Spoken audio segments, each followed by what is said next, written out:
The Board of Trustees regular meeting is now called to order at 4:30 p.m. We welcome members of the public. Instructions on making public comment are posted in item 1 on the agenda.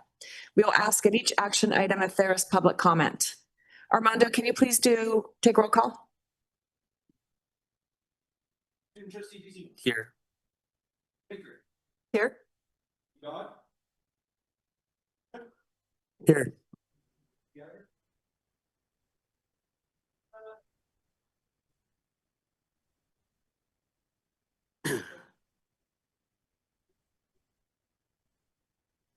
Trustee DeLuna. Sorry, I can't hear Armando. Yeah, Armando, his microphone isn't working. Okay, so I am present and I'm participating virtually because I'm attending the CCLC conference on college business. Thank you, Trustee DeLuna. Here. Here. Thank you. Trustee Baker, can you please lead the Pledge of Allegiance?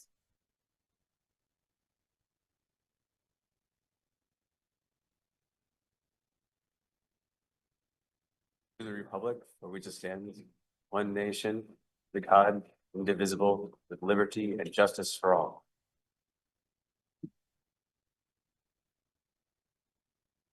As we gather today, it is important to acknowledge that Napa Valley College and the surrounding Napa Valley sit on the unceded traditional, ancestral, and contemporary homelands of the Miwok, Patwin, who are comprised of 3 federally recognized tribes, the Kashiel-Dehi Band of Winton Indians of the Calusa Indian Community, the Quetzal-Dehi Band of Winton Indians, and the Yosha-Dehi Winton Nation, and Wapo, including the Mishawal-Wapo, also known as the Onosatis peoples.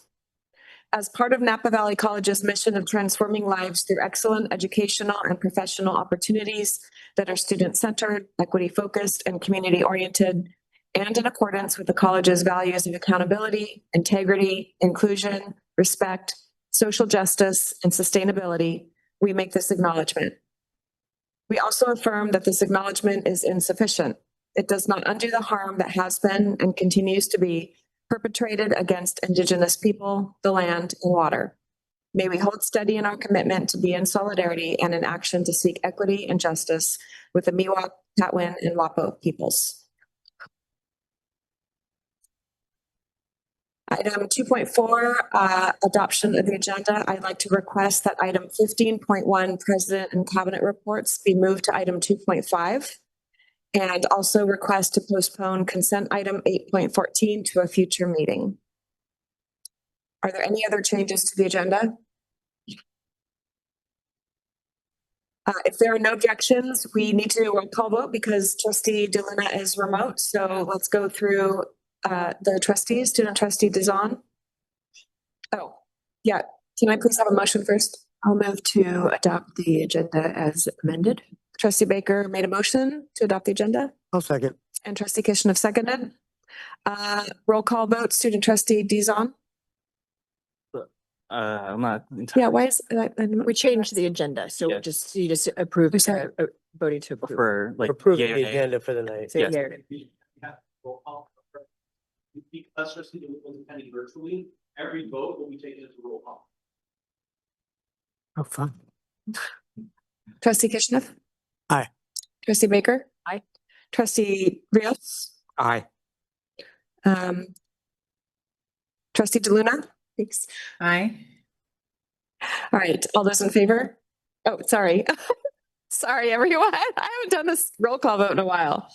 All right, motion passes. Thank you. Item 2.5, President and Cabinet reports. Dr. Powell? Thank you, President Olson. I'm honored to present tonight's President Area Report with encouraging news. Following yesterday's negotiation, I'm pleased to announce that we are finalizing the language and in the process of signing off on the last tentative agreements with our faculty association. We're grateful to the faculty association representatives who came to the table with the spirit of collaboration, and I extend sincere appreciation to our district bargaining team for their dedication and service. I previously shared similar sentiments when we closed the classified professional bargaining. These agreements serve as a testament to the shared commitment of both faculty association and district representatives. We are committed to student success and this work demonstrates our willingness to work together in solidarity and move forward as one team, united in our mission to transform lives through the power of education at Napa Valley College. Thank you.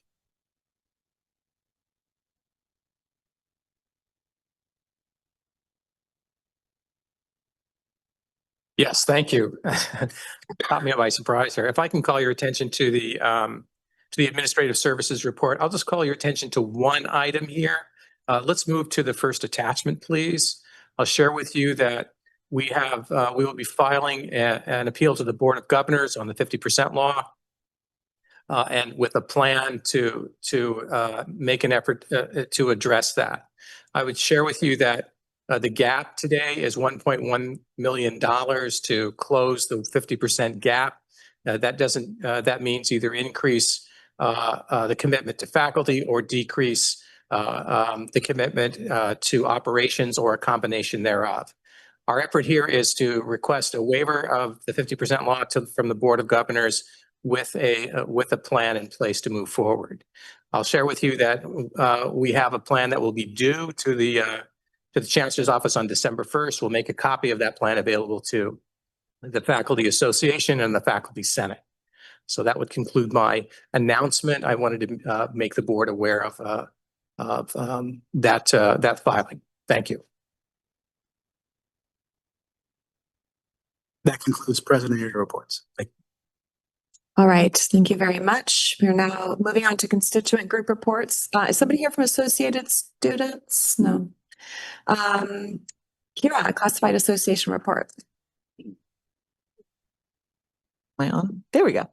Good afternoon. Grateful as always to be speaking before you today as NVC UCP president. Today's membership update, pretty brief. As we know, the classified union's 2024-2027 successor contract was approved by this board on October 29th.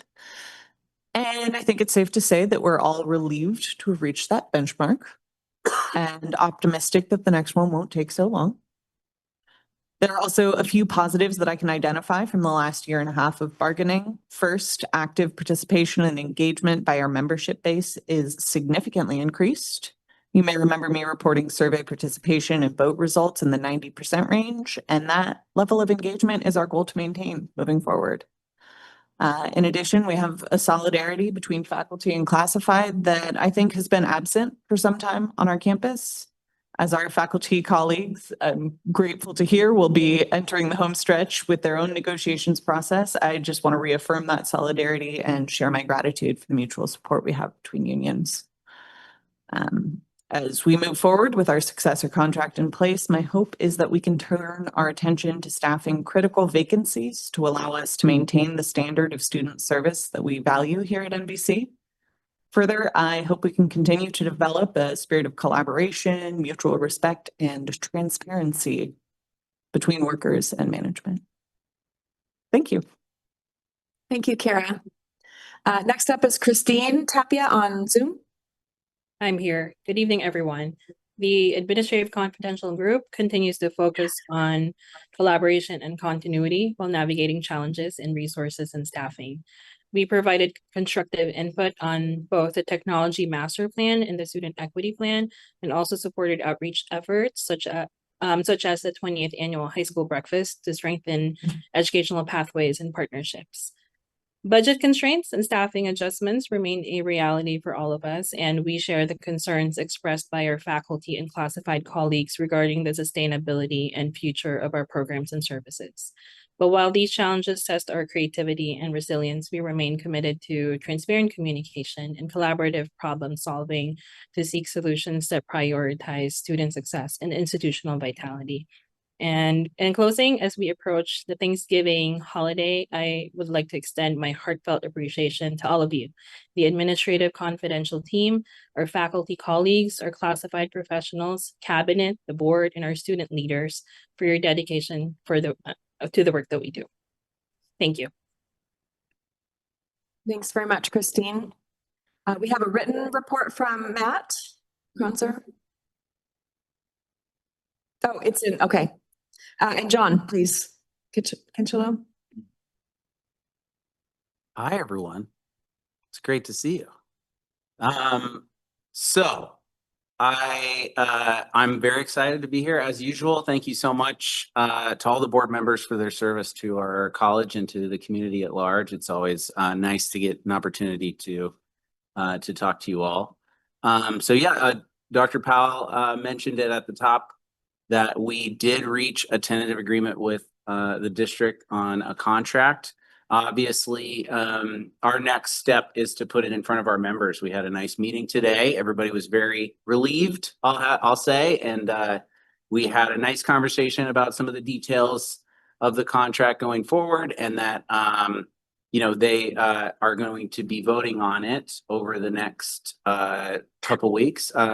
We did commit that December 1st we would have a vote in place that we can submit to the district.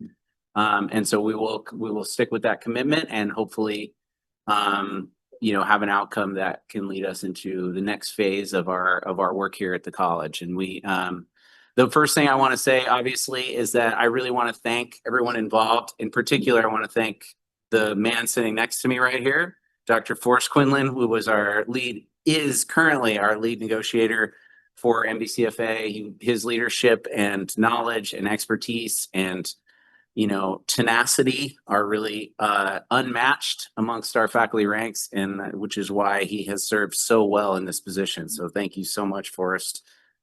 And I want to thank Christy Iwamoto, our Vice President Grievance Officer, who also serves on our negotiating team. I want to thank Lisa Yanover, Professor of English, who also serves on our negotiating team, and of course our CTA staff representative, Demetrio Gonzalez-Oy, who served in a wonderful capacity in supporting us and in providing us with advice. I also want to thank the district negotiators, in particular Charo, for her leadership on the committee, on the team, I should say, in working with us with a spirit of collaboration. And I also want to thank Jim Reeves and Priscilla Mora for their expertise and for their compassion during the process. We very much appreciate your work all the way through. Obviously, the most important thing to me is that we are moving forward, and we're very happy about that. And we're very, excited about the next thing, the next phase of our work here at the college to move forward. We are really understandably, thinking about why it took so long this time around. And we want to address that with the district when the next cycle comes up. And I've already talked to Dr. Powell and Dr. Moore about how that might be addressed in future cycles. And we appreciate the, coming together in the spirit of collaboration, because it really did cause a lot of stress for our faculty to be in this situation. And we don't want to be in the future. And, if the board could be compassionate to that, we'd very much appreciate that. I also want to thank Kira and her team over at the Classified Union. They have been so supportive of us, and we're going to continue that collaboration really strongly. And with that, I suppose, I'm going to pause on the last part, which is usually something I speed through. But I think it's really important to acknowledge that our position is and always will be that we're unified in our rights as faculty, ready for the challenges of the future, thankful for the lessons of the past, and passionately dedicated to the success of our students and the institution as a whole. Thank you so much for everything. Appreciate it. Thank you, John, and thank you for being here, Forrest. We're now on public comment on closed session items. At this time, the board will devote a total of up to 15 minutes to hear comments regarding closed session agenda items. Individual comments will be limited to 30 minutes. Is there public comment? Okay. At this time, the board will move into closed session and we will return at 5:45. We will now move to public comment. This public comment opportunity is governed by the California Brown Act. The board is not able to engage in any level of conversation or discussion, but we look forward to this opportunity to gather community input. At this time, the board will devote up to 15 minutes to review comments to the Board of Trustees regarding any subject not appearing as an agenda item for this meeting, but over which the board has jurisdiction. Each comment shall last no longer than 3 minutes. Armando, is there public comment? Okay, Can you come up, Eric Steiner?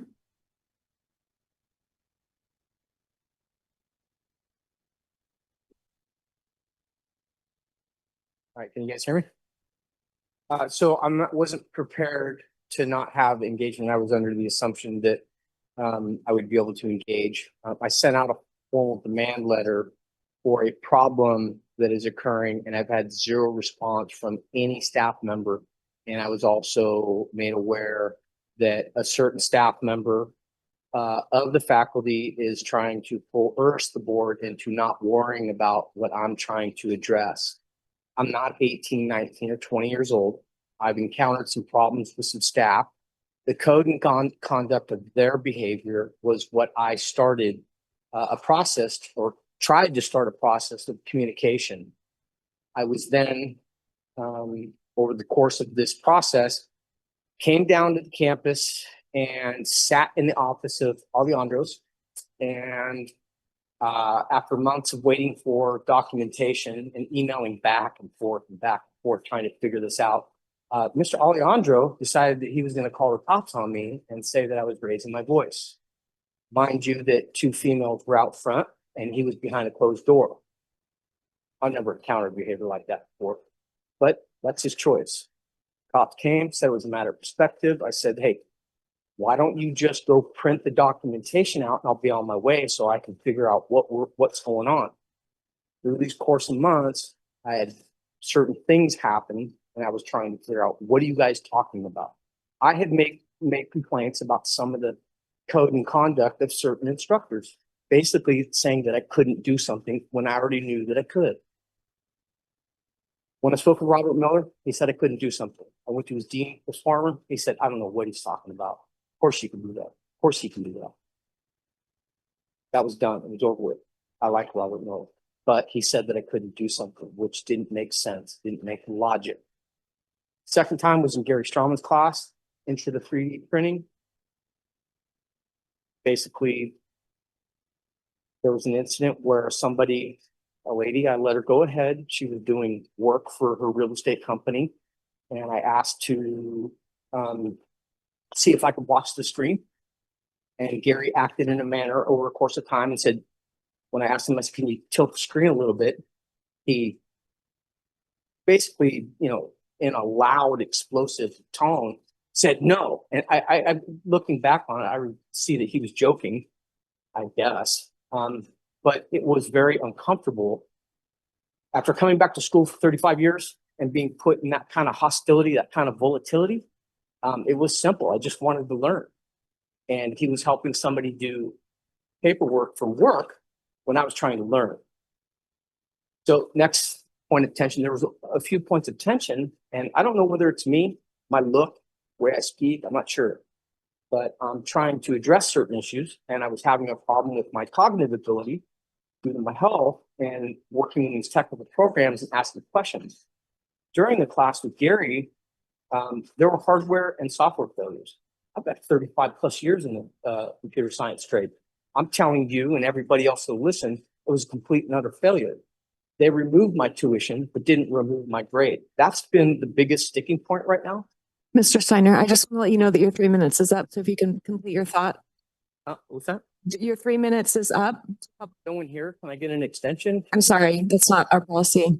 Well, I know You can finish your thought, please. Right, but there's always extenuating circumstances, and I've in my health, I've made effort to come down here, and I think it's important for the board, people, we the people here. And if there's not somebody else that's willing to come in, let's use the time appropriately. We have a whole agenda to get through tonight. So, Well, you just sorry. said walking in that. Mr. Steiner, please complete your last thought. All right, so then the point of tension with MIVO, trying to get financial aid, she said I couldn't. I already knew I could. I went back, Amber Khan put me through my new ed plan. They said I couldn't change my ed. I was like, I had half the skin on my foot torn off. There was very extreme health, extenuating circumstances going on. She made it almost impossible. I couldn't even have a conversation with her. Anyway, make a long story short, Amber Khan in the period of 30 minutes changed my ed plan. I felt more comfortable than I ever had on this campus speaking with her, and I had an ed plan that was doable. So there's a lot of details, and I emailed you guys. I gave the demand letter to you guys, and It was my understanding that Alejandro was telling you guys not to worry about it. I find that offensive. I find it just ridiculous. I'm just trying to talk and communicate and go through due process and use logic about what I'm talking about. And if I'm not making sense, someone please tell me so that I can go in and dig and like all my hybrid classes, they're all recorded.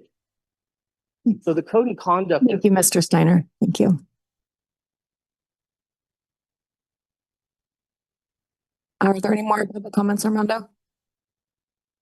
Okay, thank you. We're now moving on to consent calendar, approval of the consent calendar. I would like to pull item 8.2 for individual consideration. Are there any other changes to the consent calendar? May I have a motion and a second? I'll move approval of the remainder of the calendar. Trustee Baker made a motion.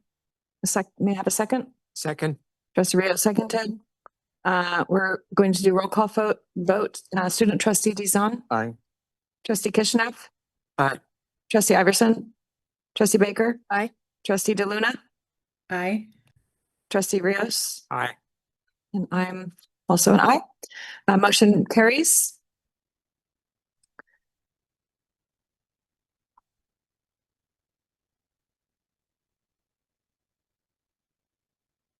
I would like to share that there is a small correction to the minutes from the October 16th regular meeting. For item 6.1 in the minutes, we should have included a brief report out that the item 5.3 was unanimously approved with all 7 trustees voting in favor. Is there any additional discussion? May I have a motion? Move approval of the minutes as amended. Trustee Baker made a motion, trustee Iverson seconded. Roll call, student trustee Dizon. Aye. Trustee Kishinev. Aye. Trustee Iverson. Trustee Baker. Aye. Trustee DeLuna. Aye. Trustee Rios. Aye. Yeah, I'm also an aye. Motion carries. Item 9. We are now going into general information and discussion items. I want to share that before we continue, we have a number of presentations on today's agenda. For the sake of time and the benefit of our external partners here today, presenters will have 10 minutes for their presentations, followed by any questions from the board.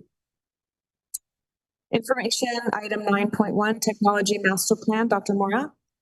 Good evening, everyone. I am very excited to share our technology master plan, and there's a brief PowerPoint that is divided into 2 sections.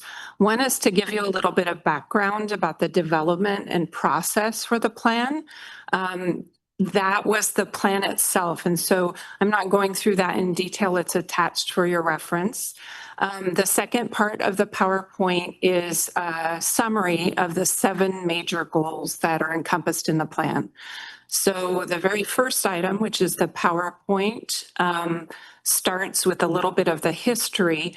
It's been 2 years in the making, so I want to acknowledge the work of all of the teams who have contributed.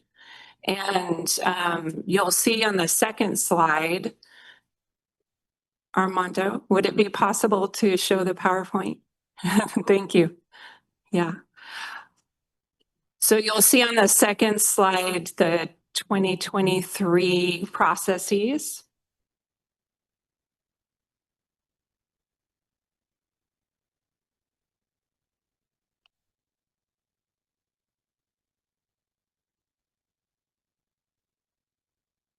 Thank you. Yes, that's perfect. So 2024, it was the second year under development. And this, of course, has been moving through the District Technology Committee. And if we go to 2025, we'll see that in spring of 25, some initial information and an early version of the draft was shared with the District Technology Committee. And then that brings us to the approval cycle, which is the next slide. So on September 17th, the DTC, District Technology Committee, endorsed an initial version, and we took additional input from our constituent groups. And on October 3rd, the Planning Committee also endorsed it. Their role is to ensure that the Technology Master Plan aligns with our other planning documents, in particular the Educational traditional master plan. So they reviewed that, evaluated each section, and confirmed that it does indeed do that. So there were 2 readings at the planning committee, one on October 3rd, the second on November 7th. And then on October 15th, it was the second reading for DTC. And now you have it for 2 readings. This is the first of 2, and it will come back at the December 18th board meeting for your endorsement. So continuing on, you'll see a summary of the 7 sections of the technology master plan. The first one is foundational. It's infrastructure modernization and financial stewardship. One thing, in each of these slides, you'll see called out one example. This is a distillation of some of the more expansive information in the plan itself. So we highlighted one example of investing in up-to-date audiovisual equipment and other technology used in instructional spaces that meets minimum classroom standards and establishing a refresh cycle for classroom technology. There are many other components, but the main focus here is ensuring that we are using up-to-date equipment. And then moving on to the second goal, it's strategic communication and engagement. And one of the things we heard a lot from our constituent members was they wanted more information about what IT is working at.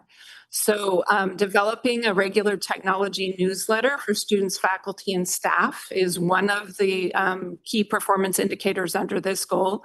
And I'm excited to share that we had the first newsletter that was shared about 2 weeks ago. So we're moving forward on this. And then the third goal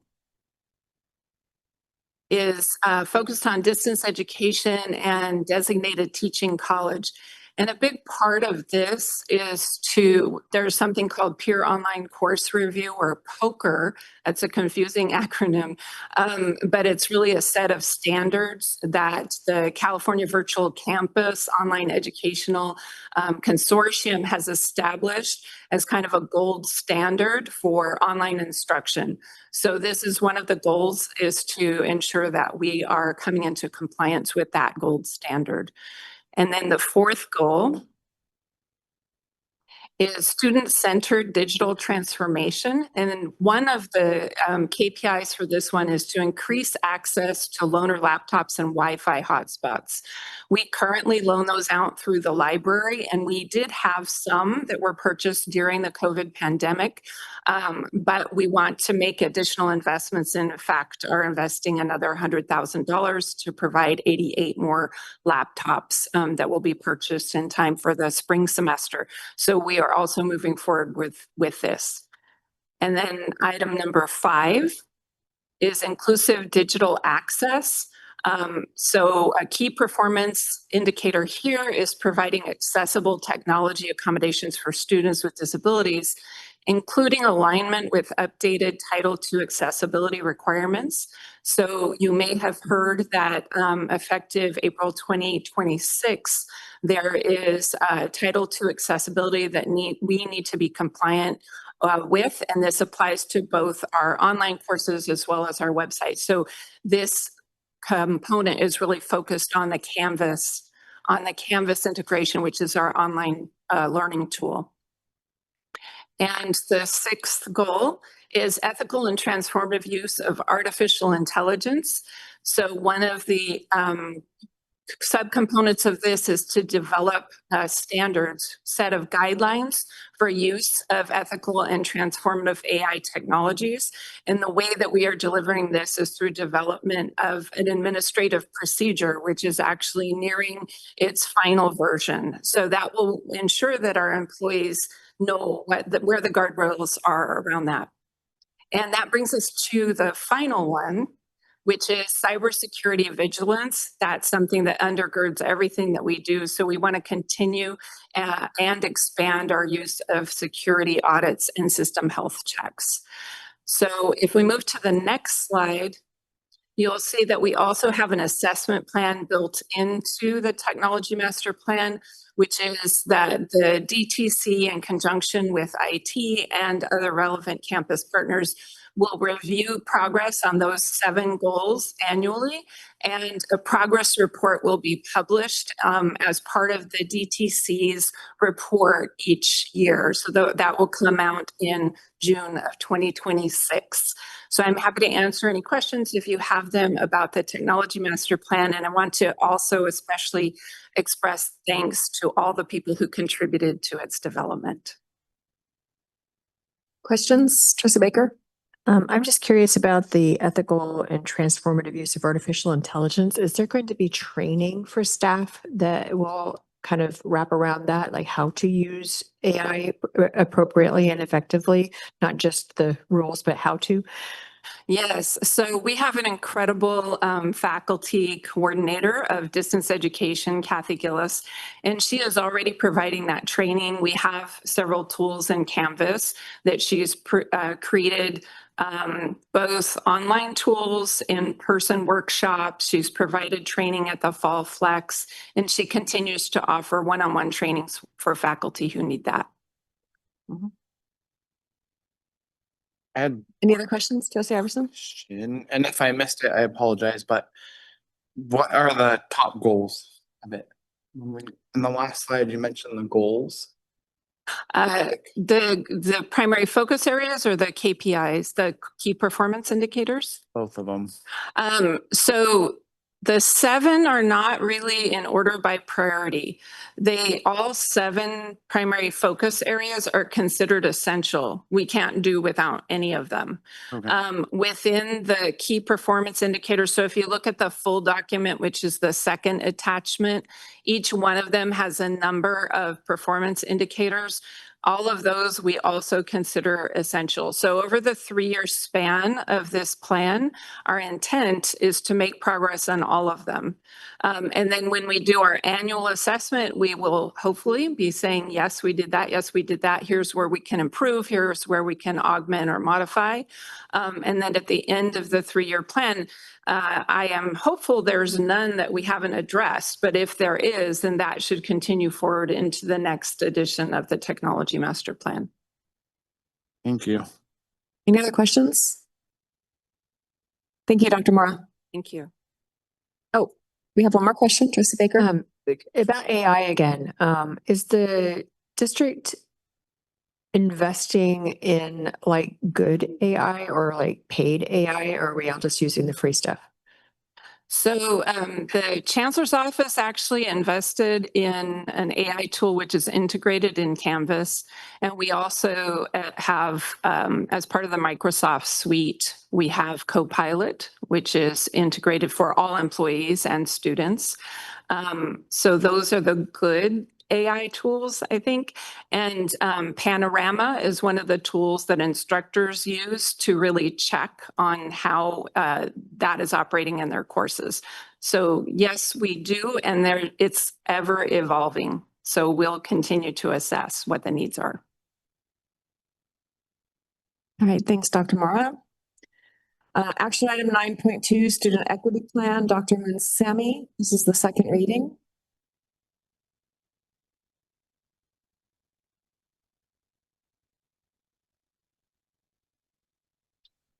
Good evening, members of the Board of Trustees, Dr. Powell, and the President's Cabinet. I don't have a formal presentation because I presented the SEP at the last Board of Trustees meeting, but I am available for any questions that you may have. One change that you may have noticed is that we did add disproportionately impacted populations that we said that we would monitor. In the last version that you viewed, we referenced the DI populations from the 2022-25 SEP, which were African American and Native American populations. And after recommendations from faculty in the planning committee as well as extended cabinet, we really rethought that approach and went back and looked at the data. We realized that Native American students were disproportionately impacted across 4 of the metrics. So the breadth of their disproportionate impact was significant. And so even though the numbers are brief or small and are masked, we felt that it was important regardless to address the breadth of the disproportionate impact for that population. And then we also decided to go ahead and add the other disproportionately impacted groups that were that the data revealed as well. And so for the completion metric, you'll see that we added African American, Black, American Indian, Alaska Native, Asian, LGBTQ, and veteran, because these were additional disproportionately impacted populations. Even though their numbers are small, we felt that it was important to highlight these groups and to focus our attention on addressing all of our disproportionately impacted populations. And let's see, another change is that the IT strategies were expanded. So rather than just kind of an overview, this version of the SEP has detail about the specific IT strategies that are to be addressed. So those are substantive changes from the last version, and I'm happy to answer any questions that you may have on this version. Thank you, Dr. Winston. Any questions? I'll move approval of the 2025 to 2028 Student Equity Plan as presented. I'll second that. Oh, that was Ines. Sorry. Trustee Baker made a motion and Trustee DeLuna seconded. Roll call vote. Student Trustee Dizon. Aye. Trustee Kishnak. Aye. Trustee Iverson. Aye. Trustee Baker. Aye. Trustee DeLuna. Aye. Trustee Rios. Aye. And I'm also an aye. Motion carries. Thank you.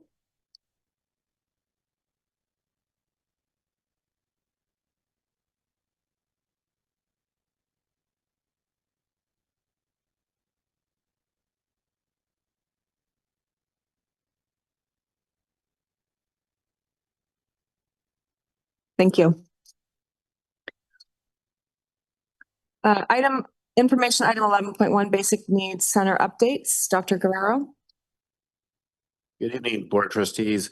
I'd like to invite Julia Hernandez and Mona Miniger to come up, and we'll be presenting on basic needs and the important work they've been doing.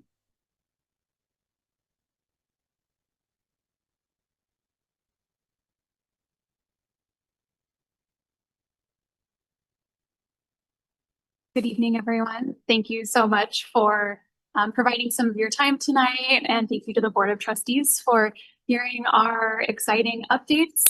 Tonight, we'll be sharing more around where basic needs is at right now, and then where we're going in the future.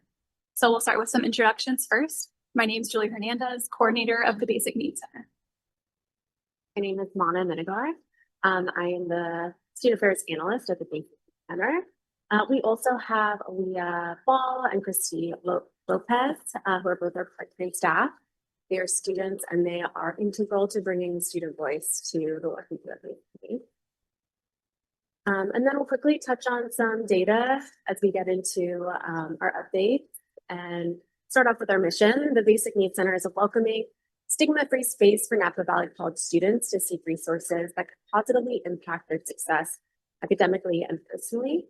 Our goal is to help students meet their fundamental needs through equitable access to food, housing, financial resources, and overall wellness with dignity.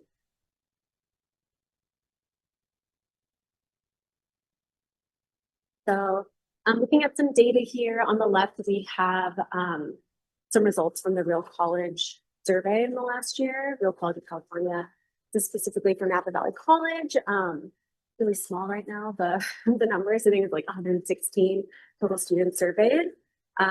Something around 73 or so of those students responded that in the last 30 days, they did go without as much food as they thought they needed due to the lack of funds at home. And then according to Feeding America, they estimate that in 2021, 7.8% of Napa County adults and 9.5% of children were food insecure in 2021.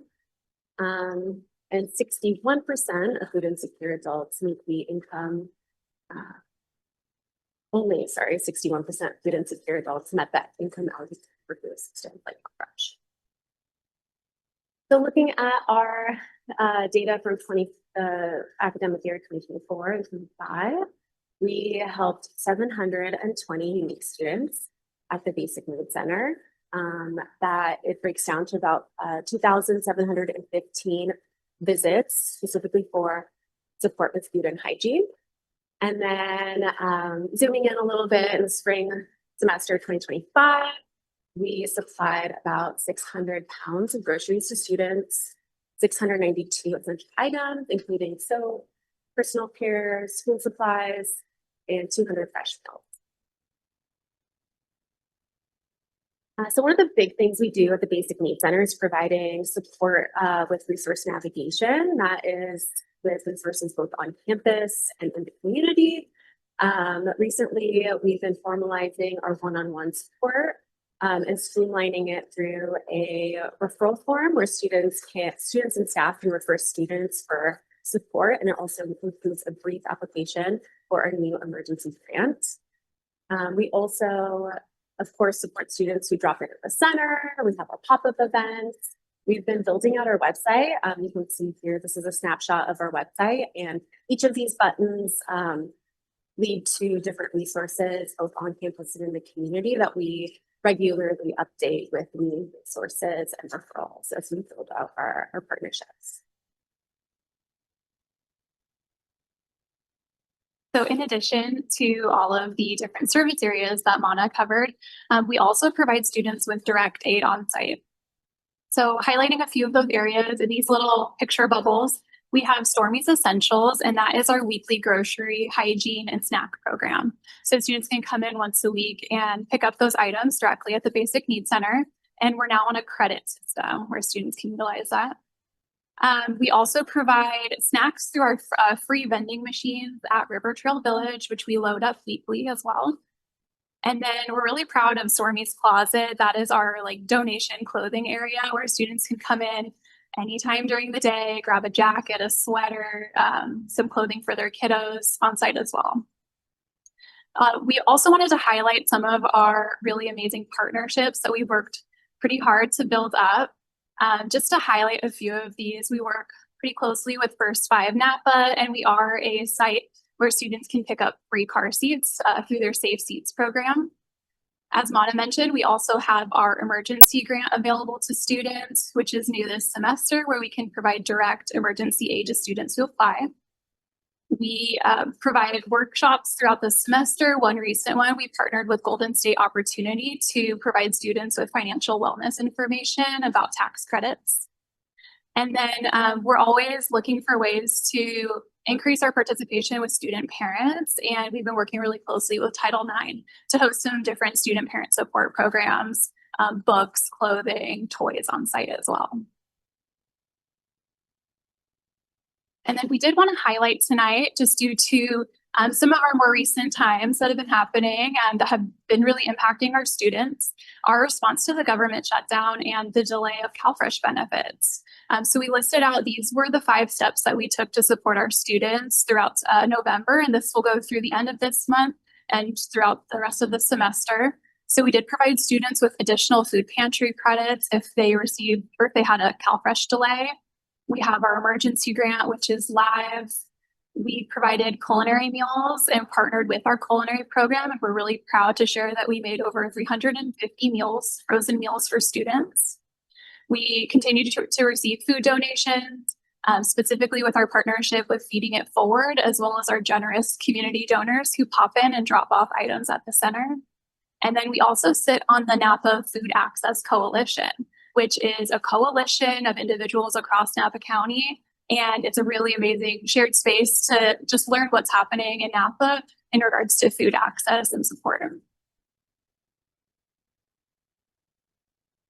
And then Basic Needs continues to work on collaborative efforts to just sustain our program in the long term. Mana and I sit in on a number of different advisory and committee boards to make sure that basic needs is really woven throughout campus and that we're representing basic needs in all the spaces that we can. So these are some of the advisory boards that we sit on, different teams and different committees that we sit on as well. We also collaborate outside of Napa Valley College. So we are really excited for our 2025 Basic Needs Summit, which is happening in 2 short weeks that we'll be hosting here. So that's another way that we are partnering with the state and basic needs practitioners across the state who will be coming here to the college and really spotlight and see our program. We're also partnering with New Tech High School, where we're hosting a student intern who's interested in working in social services as a career. We're partnering with different campus entities through our Basic Needs Center Advisory Committee. Mana and I hosted our first allyship training during fall flex days, which we had a great turnout for, and we will continue to host those allyship trainings for our staff and community. And then we're hoping to get connected with our human services program through an internship on campus as well. And then this is a fun highlight of a recent community engagement partnership that we worked with. So we received quite a bit of like local produce from the farmers market, from Feeding It Forward. And if we ever have any excess, which doesn't happen super often, but sometimes we'll have some, produce that's starting to turn a little bit, or maybe students haven't grabbed it. We were trying to think of creative ways to bring that back into the community. So we actually partnered with Bleeding Hearts Farm, which is a sanctuary for land rehabilitation program for goats, chickens, pigs. And so we've been dropping off our excess produce over there, and they gave us a really nice shout out on their Instagram. So it's a great way to continue to look at food access in Napa and how we can continue to just pay that forward and bring that through our community as well. Thank you again for your time today. We really appreciate it.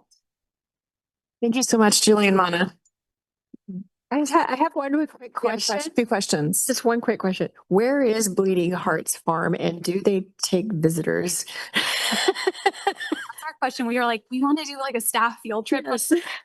I think it's located on 4th Street, kind of behind like Stonebridge Elementary, like kind of in the countryside area. It's really pretty. I'm not sure what their community engagement looks like aside from donations, but I do think that they take volunteers.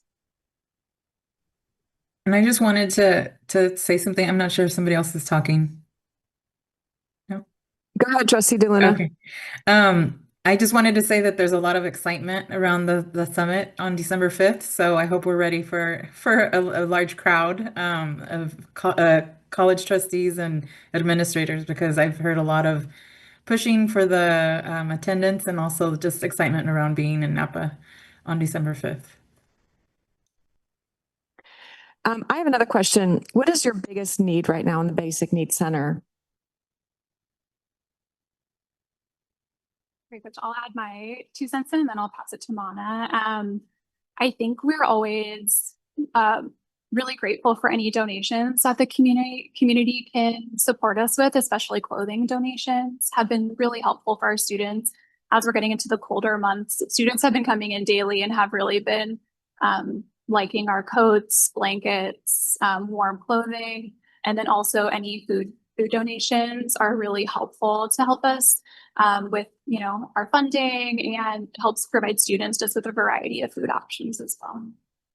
And what are your hours for dropping off donations?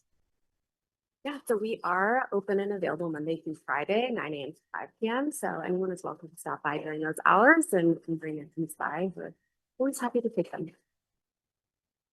Thank you so much. Great work. Thank you.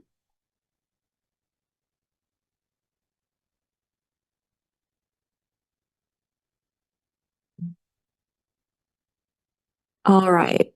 Item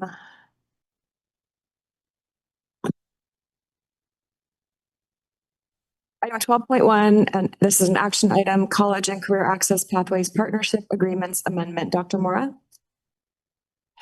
So we'd like to highlight any changes that vary from the original CCAP agreement that was shared. So when there's a change of a faculty member, updates to course materials or additions to any of the courses that we're offering, we're highlighting them to the board for transparency purposes. So these are routine. And this is an action item, so may I have a motion? I'll move to approve. Can I have a second, please? Second. Trustee Baker made a motion, trustee Rios seconded. Roll call vote, student trustee Dizon, Aye. trustee Kishinev, Aye. trustee Iverson, trustee Baker. Aye. Trustee DeLuna, Aye. trustee Rios, Aye. and I'm an aye, motion carries. Thank you. Information, let's see, before we continue, we will be taking these items slightly out of order to allow invited guests to present first. We will start with item 13.1, then 13.4 and 13.5 before going back to 13.2 and moving forward from there. Armando will help me stay on track. Information item 13.1, general obligation bond refunding.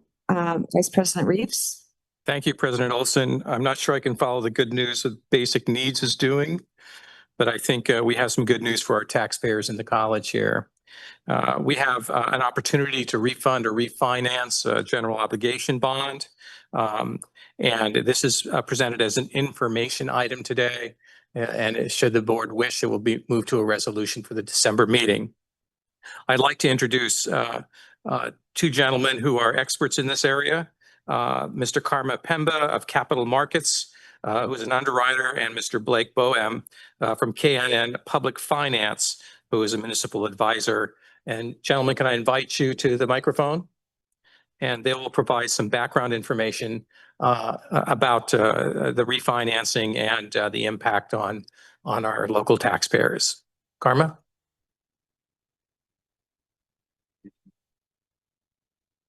Please. Thank you.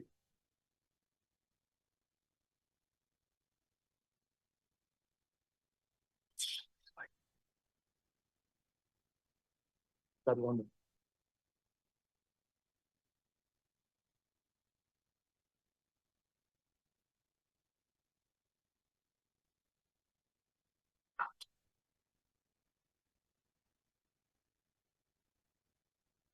evening to the board, Superintendent Powell and Salt. Can you move a little closer to the mic, please? Thank you. Sure. Good evening to the board, Superintendent Powell, as well as staff here.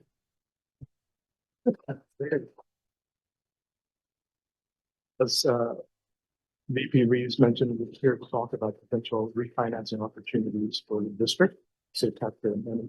So with this presentation here, go to the first page. As VP Reeves said, I'm the RBC Capital Market. I co-head the California CCD K through 14 practice for RBC. I actually had the privilege and pleasure of working with the district since 2018 on the finances that we've gone through for either GO bonds, as well as provide yearly updates and election analysis that the district and staff had asked me over the years. So happy to be here. I'll turn it over to Blake. Good evening. My name is Blake Deem with KNN Public Finance. I'm a principal, and really our role as a municipal advisor is to serve as the district and district taxpayers fiduciary through this potential refinancing process. That will be focused on securing the lowest cost of borrowing, thereby maximizing taxpayer savings through this effort. We also have another team member that is not present today, but serves an important role on the bond financing team, which is Nick Hewer from Stradling.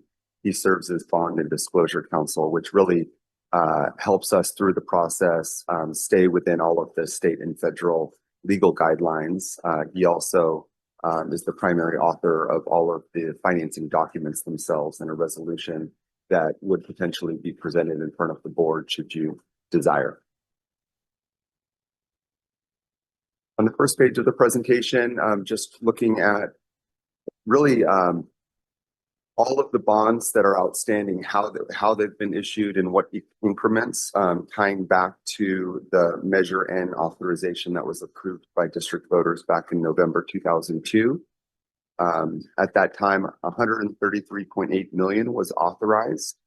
Since that time, all of those bonds have been sold and utilized for capital facility improvement projects. Of that total 133 million, there's about 53.63 million remaining. And those bonds will remain outstanding and continue to be paid down through August 1st of 2034. Our presentation today, as we get into it, will focus on an opportunity to refinance that remaining outstanding principal balance at just over 53 million. On the next page, just looking at some of the highlights that we thought were important here. Again, those outstanding bonds were already refinanced one time from their initial issuance date. As we approach the next optional call date on February 1st of 2026, that will be the next and really last window of opportunity to refinance this debt before it's fully paid off. Refunding municipal bonds is very similar to refinancing a home mortgage. A lot of comparisons. Really what you're doing is you're issuing new debt at a lower interest cost, and you're using the proceeds of the new refunding bonds, and you're paying off the old, more costlier debt. And what that does is it leaves a lower annual debt service for taxpayers over the remaining repayment period.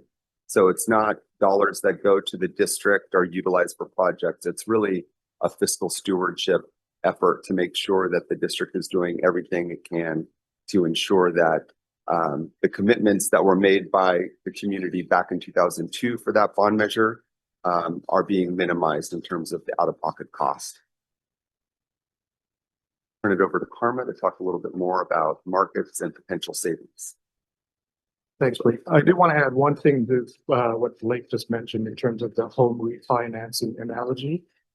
School districts in California legally are not allowed to extend their maturity. So this is a benefit for you guys as a district.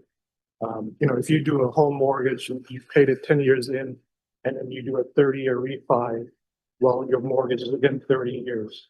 Here, legally, you cannot extend your maturity. And so when we do this refinancing, all we're doing is matching the maturity. So as Blake mentioned, 2034 will be the last year that we want to extend.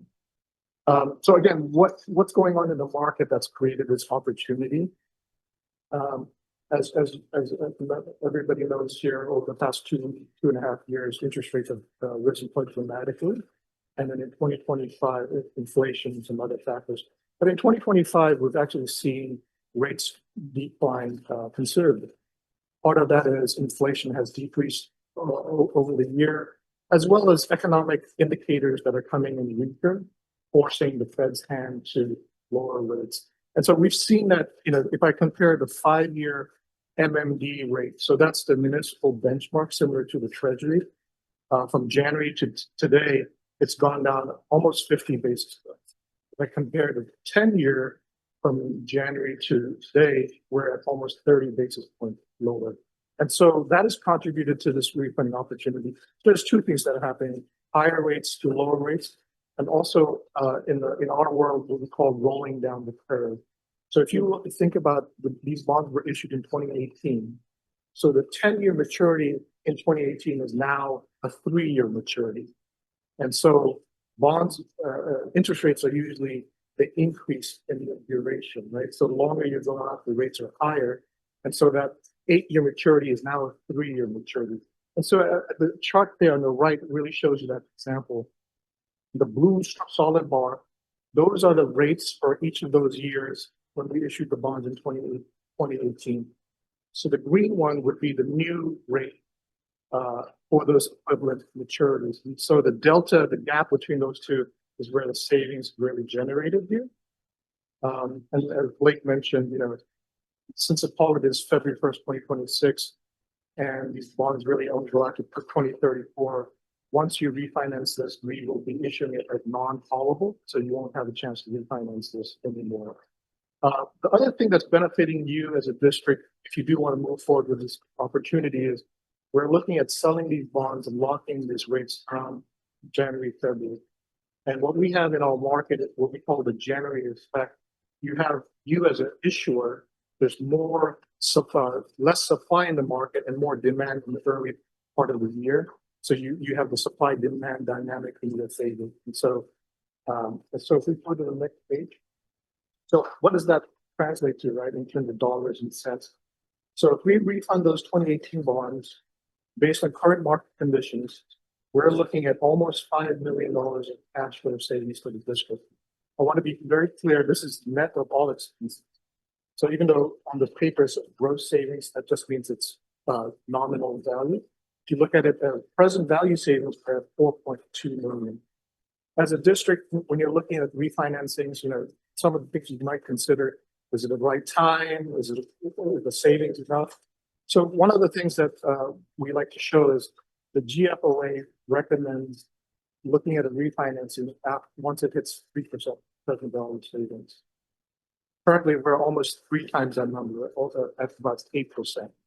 And so, okay, doesn't mean your savings threshold definitely needs a savings threshold from the GFOA. $5 million is a lot of money to consider. And are you in the right timing? The rates have come down. You're taking advantage of January effects, so that could again be another positive in your favor, tailwind in your favor here. And then at the table there, you see a little bit of a sensitivity analysis. If rates continue to fall, you continue to see an increase in savings. Even if rates increase from now till January by 50 basis points, which is a lot, still showing about 2.5 million of savings and about 5% savings, still over the threshold. But as we progress, if you say to VP Reeves, I want at least 5% savings, we'll keep that in mind. And so if we don't hit 5%, we will just pull the plug on the transaction and wait till it meets that criteria. If that's something that, again, you have a different threshold versus GFO. Blake mentioned, you turn to the next page. Blake mentioned some of the documents that you'll see in December if you do want to move forward. The most important document is the resolution. That sets the parameters for this transaction. Obviously talks about parties involved, but more importantly, it sets thresholds in terms of the not to exceed size of the transaction. We usually like to put a buffer in there a little bit just in case markets change. And we're showing a $46 million sale, and then we put a 46 million not to exceed, and then we need to do 47. Then we have to come back to the board to get a new resolution. So we typically like to put a little bit of a buffer there. But basically, the resolution has all of the parameters that we have to follow. Another important document is the bond purchase agreement. That's between the district and our firm, and that is populated at their pricing. So when we lock in the rates, those get into the bond purchase agreement, and basically all the risk on our end after that. If rates increase, decrease, it's not your problem, it's our problem. You'll just get the money that you locked in at that time. And then the official statement of the big document that Blake mentioned, bond council will be drafting together. That is the document that investors see and decide on your bonds. So it has information on the district, information on the security, in this case, general obligation bonds, and then other relevant factors such as California budget, pool funding, all of the things that an investor might need to make a decision on the document. And so you're going to get drafts of all of these in December if you want to move forward. And then all of that will be finalized after.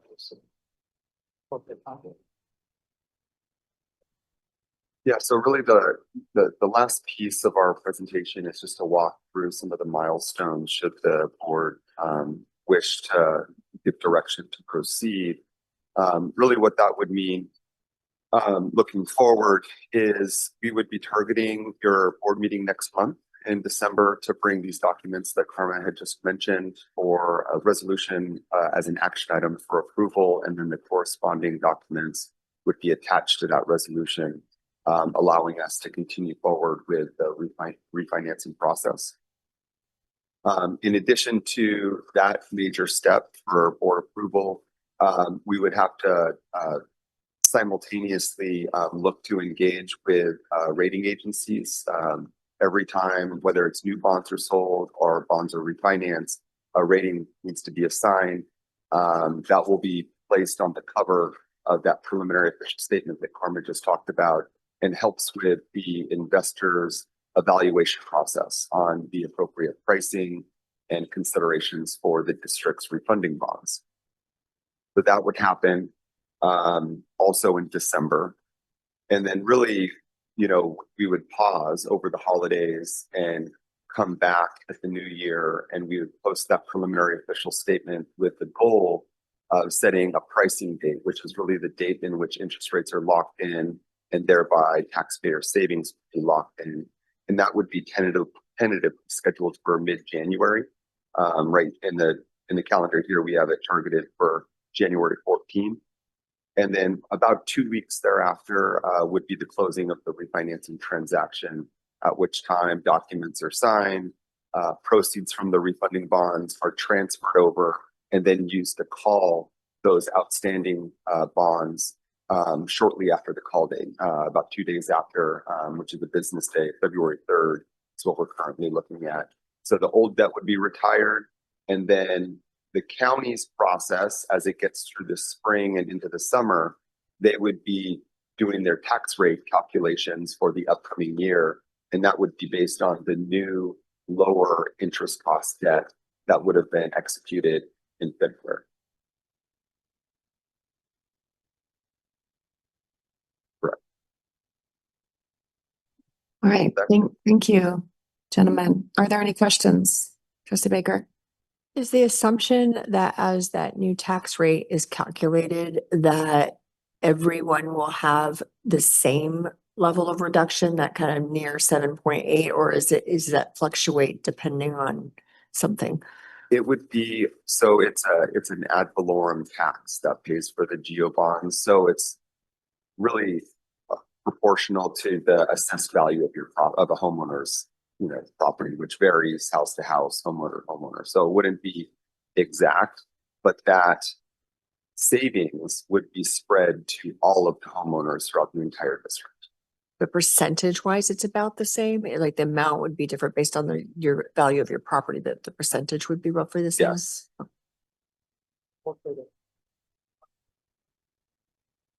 Many years, yes. Any other questions? Yeah. I'm a bit slow, but if we refinance, if we decide to go ahead and do this, does the amount of money the college is in debt for increase? We'd be going further into debt? No, it would be the exact same outstanding principal balance. The only thing that's changing is the interest cost associated with that outstanding So balance. only changing the interest rate? Yeah. Okay, thank you. Yeah, Carmen's bringing up a good point, actually, due to some of the refunding efficiency, because there would be some accrued earnings through that process. It would actually be slightly less than what it is right now. But the main part is really just interest cost reduction over the remaining life. Good question. Gentlemen, Mr. just Grant? for point of clarity, could you share with us what impact on the college's general fund resources there might be, and what demand on college staffing resources to execute this? From a general fund standpoint, there really is no impact. This is all encompassed within the bond financing proceeds themselves. And so I think, as Carmen mentioned earlier in the presentation, the estimated savings that we've shared this evening are net of any of the financing costs associated with the refinancing effort. So that first part is zero, a net zero for general fund. In terms of staff hours, there is some staff involvement through the rating process, through the financing process. I think we did a back of the napkin calculation for VP Reeves at the start of our conversations, and I would estimate it at about 5 hours collectively between reviewing documents, participating in meetings.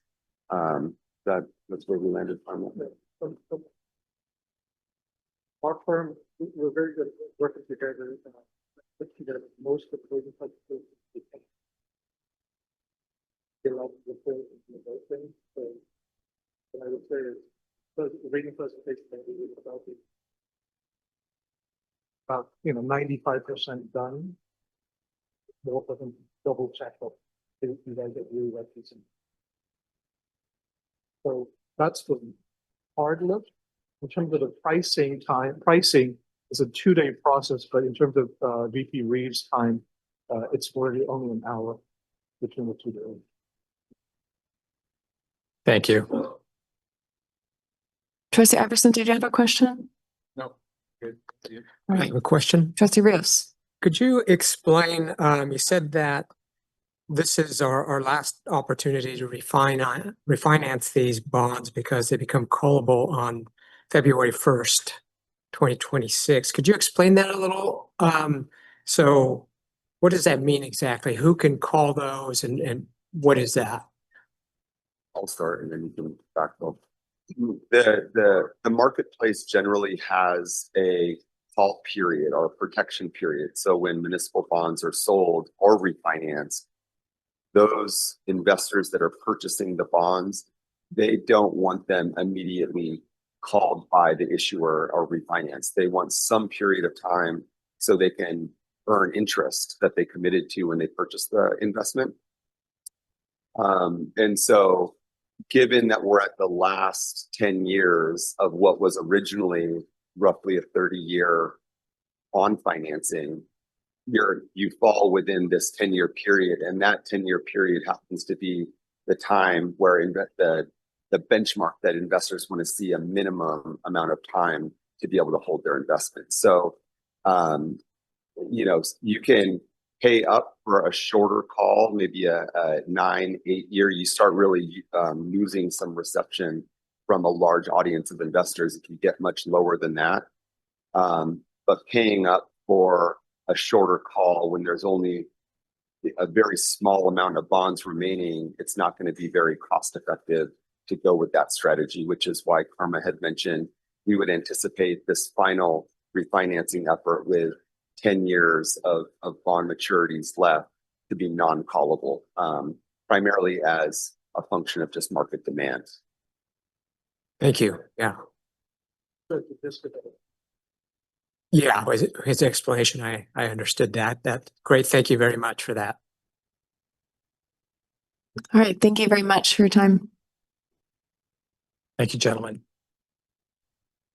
We are now moving on to information item 13.4, STR Entertainment LLC update. Vice President Reeves.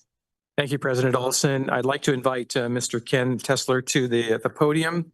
You may recall that the district earlier this year agreed to made an agreement with Blue Note and Mr. Tesler to provide music festivals on our campus in a designated area. And we've invited Mr. Tesler back to speak more about his program, its impact on the college, and the steps he is taking to make sure it's a well-run program that's attractive to not only his constituents, but ours as well. Ken? Thank you. Board member, President Powell, thanks for having me tonight, good evening. So,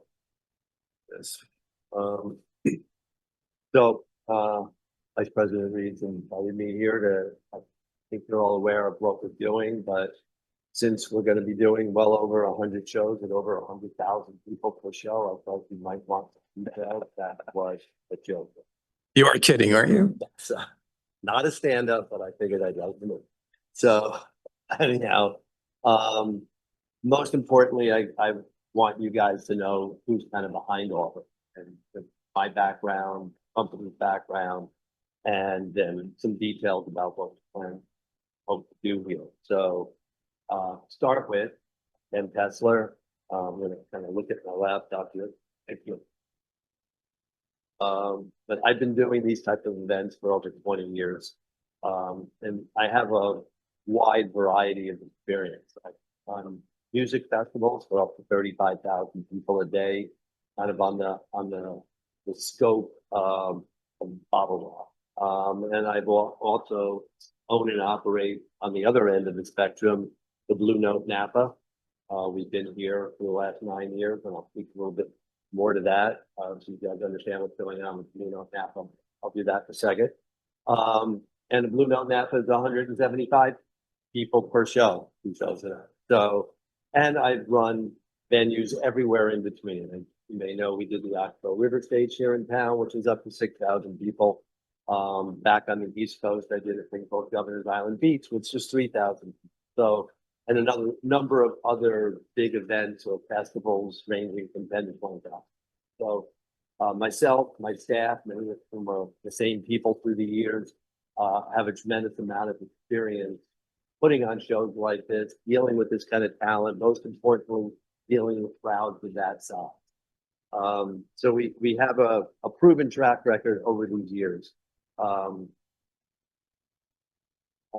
So we've dealt with, as I mentioned, pretty much all types of acts in all genres of music, and we intend to tap all genres of music over the next few years in terms of the acts we're going to do here at the college. We've done rock, we've done obviously jazz, Blue Note, country, indie, EDM, R&B, hip hop, bluegrass, and probably anything else you can think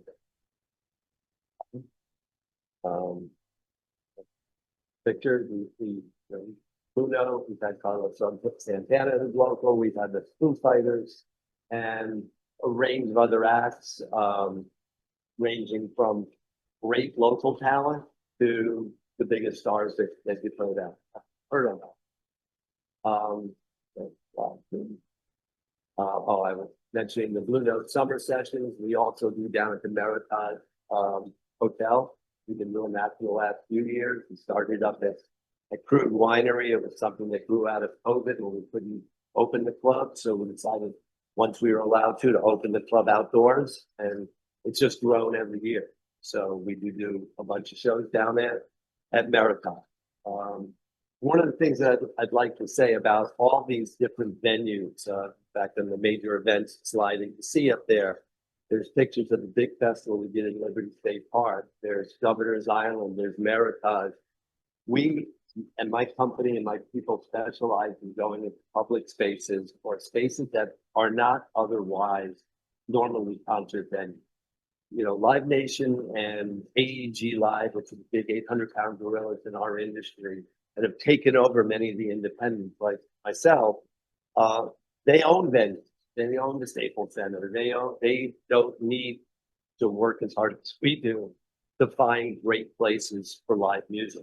So my entire career, whether it was one of the first big events I did, which was an international boat show in Liberty State Park, the All Points West Music and Arts Festival, with a picture of it there, also in Liberty State Park, to things we've done here in the Oxbow Commons and at the hotel, are spaces that are otherwise something else, and that their priority is otherwise something else. So we greatly respect the fact that in this case, this has to be a problem way before it's a music venue. And when we're not here, and when we strike in the month that we're not here at all, but also in between concerts, you don't know we're here, and we don't make any impact to your facilities. And when we're doing concerts, that we don't impact on your staff or on your resources, that we work with you, communicate so you know everything that's going on, of course, defer to what your needs are, but operate our concerts in that environment. And that literally has been my entire career. The only time I haven't had to do that is when I moved into the Blue Note Club, and there within my four walls, I can do almost what I want. But we really, it's really important to us, and we have a ton of experience with us. We've always had a commitment to that, from our history at the Blue Note, where we've done probably hundreds and hundreds, if not 1,000 community events over the last decade. I want to speak also to my ongoing commitment to that. You may have heard in the press that Blue Note Napa is, and I hate to use the word closed because we're temporarily shutting down, and it wouldn't be the first time because the fires and COVID have shut it down in the past. We are moving the club itself to San Francisco, and there's a lot of reasons why that's happening. But we're not leaving Napa. We just bought a house here a year ago, almost to the day. I love Napa. Been here for 10 years now. We're continuing with what we're doing here. We're doing shows at the America. People don't know it at large yet, but we're planning to do a whole bunch of continuing, even when we're opening San Francisco. A year from now, to do pop-up events for the club, small events. We'd love to do them in the theater here at the college even, talk to you guys about that. It's something that is.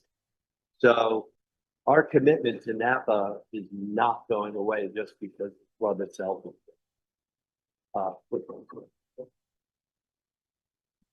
So something else I want to talk about in terms of our priorities, putting on the events here. First, foremost, above everything is safety and security for the attendees, for the people, I mean, the college, people living in the dorms, there's classes, there's also for anybody who's anywhere near the facility. We have an event for up to 35,000 people. We know how to move crowd. We did, I think it was 4 years worth of events on a place called Governor's Island, which was literally an island. Every piece of equipment logistically had to be moved by boat, either ferry or boat out to that island.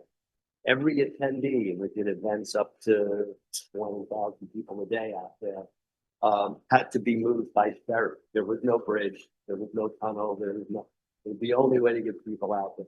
When we did Liberty State Park's All Points West, picture of it there, 35,000 people that came by a combination of ferries, mass transit trains. I don't think there was Uber back then, but drive, cars, parking. We have a ton of experience with extensive traffic management programs, and we're going to do them planned. We're going to do that here too. And we have a tremendous amount of experience dealing with every type of law enforcement agency. At All Points West, there were no less than 13 different agencies, from federal, state, local. We had Fish and Wildlife, everybody. So we have a lot of experience, and we're looking forward to working with your chief of police, who we've had many conversations with,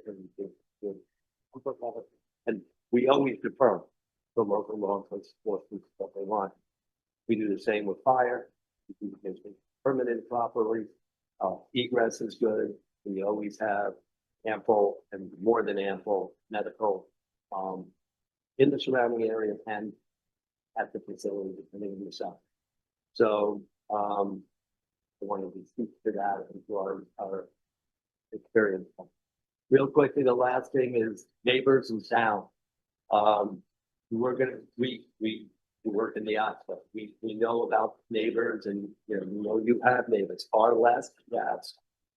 Technically, our systems, we use a type of cardioid sound system that keeps the bass actually directional, and bass is usually omnidirectional. We plan on pointing the sound away from everybody. We have a system where we have a 1-800 number, and we make sure we tell all the neighbors what's going on, so they call. We have rapid response people that not only get on the phone to these people if necessary, but if really necessary, we'll go out and visit those neighbors and talk to them about their concerns and try to allay those concerns. So we have a lot of experience, like I said, dealing in public spaces. The economic impact of what we do is significant. Oxbow has brought $35 million to the local community. $35.2 million. But we're not right here in the middle of Napa. I think with shows that we do, people are going to stay in hotels, they're going to eat in restaurants. It's not immediately the college, but that's certainly a great benefit to the overall Napa community. And there's also a huge benefit to your students, which may be in question and answers I can address a little bit more. Did I answer any questions? No questions? I have one question. Did you say you own Bottle Rock? Did I say what? You own Bottle Rock as well? No. We do their after parties at our club, but it just said Okay. that we do. I have done events of that nature. Gotcha. Okay, thank you. Any other questions? All right. Thank you so much, Mr. Tesser. We're looking forward to this partnership. Thank you, Ken. All right, we're now going to,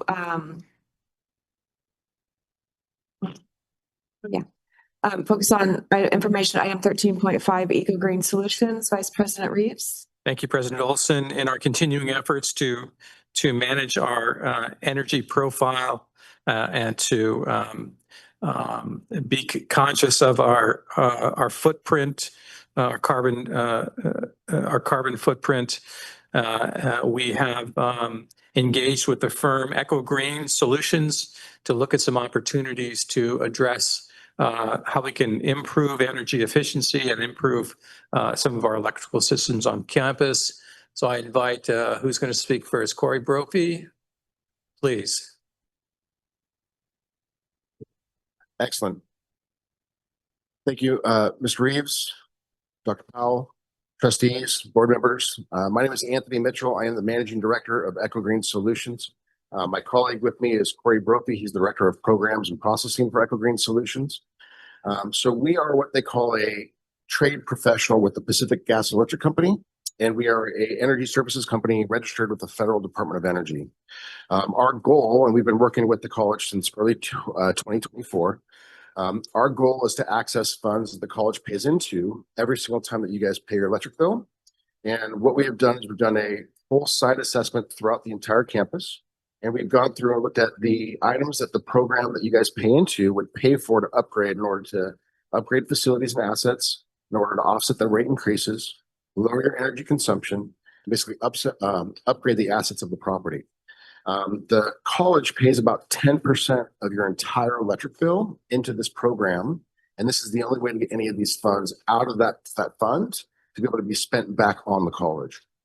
So what we have presented to you folks here in this presentation, this first page is the financial commitment from PG&E to the college. And what this is we've identified about 1.3, almost $1.4 million of content, which is strictly, majority of this is lighting. I believe there might be a little bit of refrigeration in the cafeterias, but I'd say 99% of this entire scope of work is lighting. As of January 1st of 2025, all the fluorescents throughout the entire state of California have been banned and outlawed per Assembly Bill 2208. And so even if you have fluorescent lighting, we as a licensed contractor are not even allowed to install those lights because the fluorescent lights have mercury in them. They give off a radiation and you can actually no longer buy them. People are still buying them in other areas. They used to be $5, now they're about $50 per bulb, and you guys have thousands and thousands of them throughout the property. So what we have done is we've done a full comprehensive assessment through every nook and cranny of the property, inside and outside. And collectively, we identified about $1.4 million of content. This is an example that we're showing here on the slide, which is an example of our energy assessment that we had provided to the college. On the left-hand side is the old content we had found. In the middle, it kind of shows where those items are located per room, per location, per building on campus. And then on the right side of the big bold line in the middle is the new fixtures and the new items that we'd be replacing throughout the campus. And this would be 100% funded through Pacific Gas and Electric Company. It's no budget impact, no money out of pocket to the college. What we would be doing is we have already identified the items that would be replaced. PG&E has already committed to allocate the funds to the college. What they would do is they would basically give you guys the savings that would be realized on the first page of the electric bill. And on the last page of the bill, they take about 95 to 97% of that savings to just pay for all that work that gets done on campus. This is registered with the this is not federal, but this is registered with the Department of Industrial Relations. So we have a DIR number. It would be registered as a $0 contract to the college through the DIR. However, we do pay prevailing wages and what have you per the public contracting code. And that is certified payroll records that we'd be able to provide to you guys as requested. Bottom line is once you actually do this work, the whole entire project, you'd be in the program with PG&E for about 6 years. You're saving roughly about 11,000. I can't see that number right there on the far right hand. So basically about your 3 o'clock in the top right is the actual monthly dollar amount that you'd be saving on a monthly basis. 1 second, I can tell you that right now. So what you'd be looking at is roughly about $19,192 a month that you'd be saving. If you could, Roberto, go to the page up. The next one, the first page, that one right there. Okay, that's the money shot from PG&E.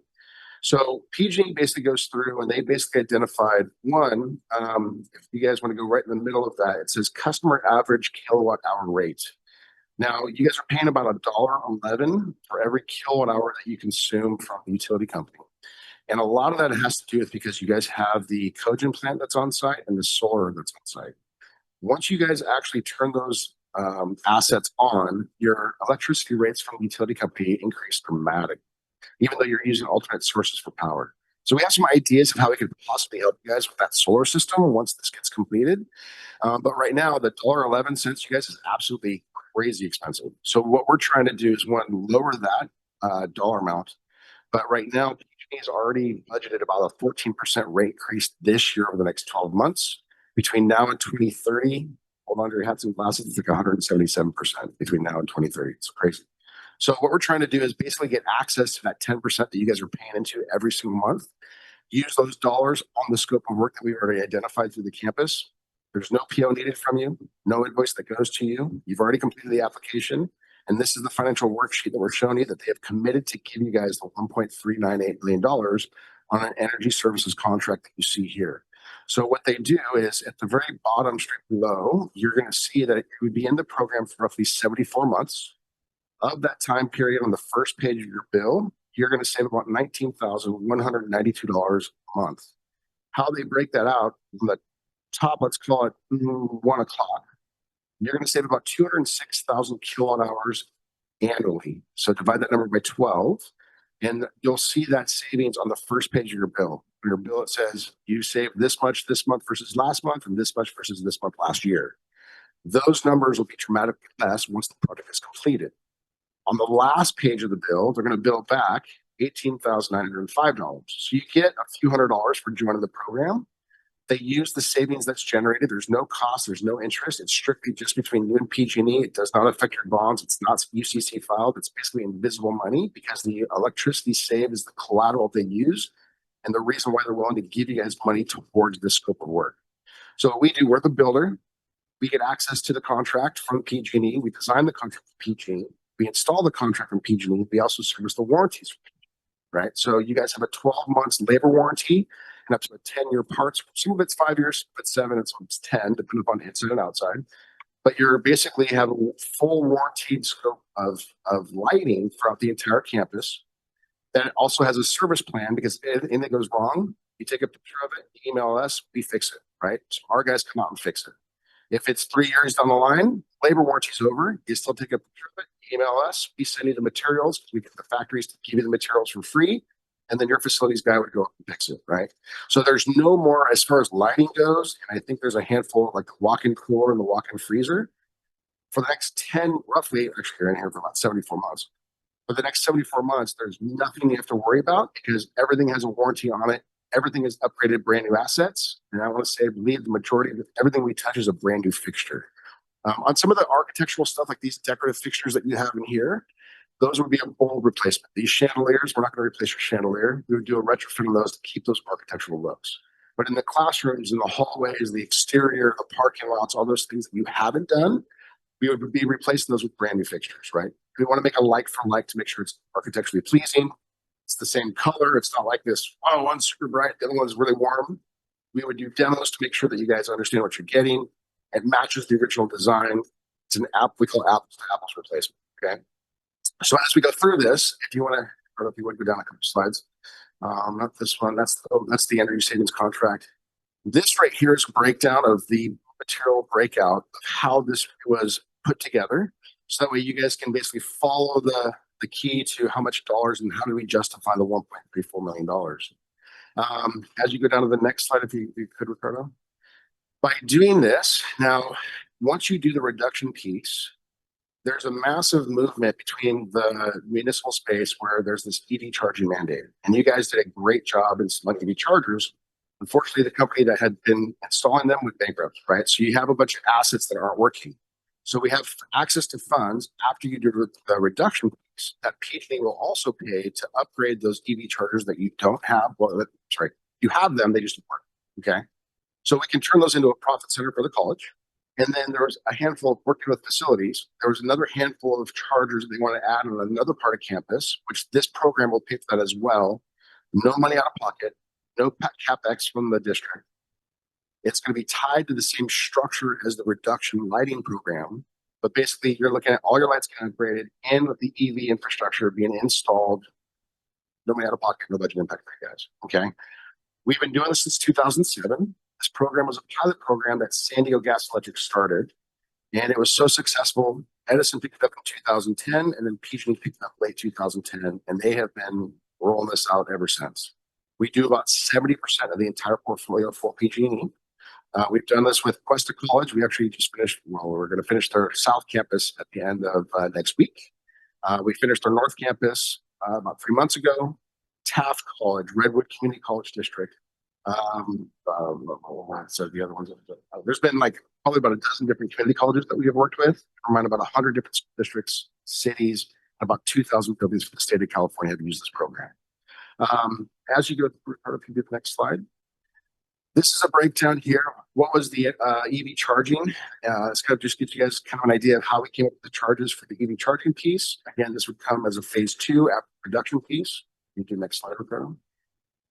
And so what we have here is this is an 8-year analysis that Mr. Reeves has asked us to put together for you guys. And I'm going to turn this over to Corey Brokey, who's our Director of Programs and Processing, to kind of go over the different benefits that you guys have. And this includes your cogen plant, the existing utility rates, the EV charging, and the reduction piece of PG. So Corey? Awesome. Thank you guys for your time. So obviously this is sort of an eye chart of data. I think if we could point out the most important parts of this, it's all color coordinated. So this first slide is if you did nothing, right? If you just decided to keep paying your bills as normal, don't do any energy efficiency upgrades, that gray line is what your utility bill would potentially look like. A couple assumptions going into this is that you would your cogen plant would continue to be used, that it would maintain its ability to produce energy like it does today. We all know that that's not feasibly 100% accurate. You're going to have degradation over the next couple of years. And so you're going to have to substitute that energy with that higher rate of fusion. So you want to go to the next slide. This is what it would look like. This yellow slide is what it looks like if you don't do the EV charging, but you do pursue the lighting project that we had. Went over with you guys. This year, your guys' bill went up by 25% from PG&E. All the numbers in this assume that you're going to get an 18% increase, which is extremely conservative, considering the rate hikes and electrification that the state of California is pursuing. The last slide down at the bottom, this big one right here. This is the all-in analysis that we have, including the EV charging and the energy reduction portion of the project. Now, the big question is, how do we modify these budgets and how do we get these numbers? All of these projects, everything that we have going on with the college, it was reviewed by independent third-party engineers that was sponsored by PG&E. So an engineer has already looked at all these documents and said, hey, it applies by the IP NVP protocols, it's international practice of engineering verification. It's gone to a third-party engineer over at PG&E. They've verified all of these data. After we do the installation, PG&E is going to require that we go through all of that work to make sure everything is true to requirement. So this count on the lights, maybe this room we counted 12 and there was 11. Or maybe in between when we did the initial survey and when we showed up to do the installation, you guys did some lighting on your own. We'll modify that and make sure that we take it out of the scope of work. And then PG&E will require that we send it back to an independent third-party engineer. All those calculations will be redone. And there'll be a true up on the back end. We will not get paid a dime until you guys are completely satisfied. We float the project custom until it's completely reviewed on the back end and closed out with PG&E direct. PG&E will pay us directly, and you guys will have to provide us with this. That I can say it's Trustee Iverson? I had a question because we mentioned the solar fields, which are kind of a sore subject, but how does all this tie into that? If you can just elaborate a little bit on it. Yeah, so in our initial assessment, we looked at the solar fields and we looked at potential production that you guys had if it was working cool. It was filled with non-routine events. Sometimes it would spike, sometimes it would be low. And so for us to assess that, it wasn't feasible to give you guys a realistic output of what we can actually impact on site with that information. So we have some creative ideas for how we could approach this. But we would want to probably do it outside of the energy reduction program from PG&E, just because there's going to be some creative processes that we need to navigate those. I can add to that, Jim and I here at our last meeting, he kind of came to you guys and said,